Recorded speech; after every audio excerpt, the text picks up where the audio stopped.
ಸಂವಿಧಾನದ ಪೀಠಿಕೆಯನ್ನ ಸ್ವಾತಂತ್ರ್ಯ ಬಂದ 75 ವರ್ಷಗಳ ನಂತರವೂ ಕೂಡ ಓದಿ ಹೇಳಿಸಬೇಕು ಅನ್ನುವಂಥದ್ದು. ಈ ಸಂವಿಧಾನದ ಪೀಠಿಕೆ ಏನು ಅಂತ ಹೇಳಿ 75 ಆರಿಸೋದ್ರು 140 ಕೋಟಿ ಜನರಿಗೆ ಅರ್ಥ ಆಗ್ಲೇ ಇಲ್ಲ. ಅಂಬೇಡ್ಕರ್ ಅವರು we the people of India ಅಂತೇಳಿ ಕರೆದ ನಂತರ ಜಾತ್ಯತೀತ ಅನ್ನುವ ಪದಗಳ ಅವಶ್ಯಕತೆ ಇದೆಯಾ? ಅದು ಸಂವಿಧಾನದ ವಿರೋಧಿಯೂ ಅಲ್ಲ, ಸ್ವಾರ್ಥದಿಂದ ಕೂಡಿದಂತ ಪದಗಳ ಜೋಡಣೆಯೂ ಅಲ್ಲ. ಆ ಎರಡು ಪದಗಳನ್ನ ನಾವು ತಿದ್ದುಪಡಿ ಮಾಡ್ತೀವಿ. ಮತ್ತೆ ಕಾಂಗ್ರೆಸ್ ಯಾಕೆ ವಿರೋಧಿಸುತ್ತೆ? ಸ್ವತಂತ್ರ ಬಂದಿದೆ, ಆದ್ರೆ ಸಮಾನತೆ ಇಲ್ಲ.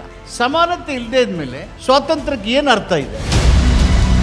ಯಾವ ವರ್ಗಗಳವರಿಗೆ ಒಳ ಮೀಸಲಾತಿ ಸಿಗಬೇಕಾಗಿತ್ತು ಅದನ್ನು ಕೂಡ ಮತ್ತಷ್ಟು ಡಿಲೇ ಮಾಡ್ತಾ ಇರುವಂತಹ ಪ್ರಯತ್ನವೇನು? ಜಾತಿಯ ಕ್ರೂರತೆ ಎಷ್ಟಿದೆ ಅಂದ್ರೆ, ಬಾಡಿಗೆ ಮನೆಯಲ್ಲಿ ವಾಸ ಮಾಡೋರು ಇವನು ಅಸ್ಪೃಶ್ಯ, ಇವನು ದಲಿತ ಅಂತ ಗೊತ್ತಾದ್ರೆ ತಕ್ಷಣ ಮನೆ ಖಾಲಿ ಮಾಡಬೇಕು.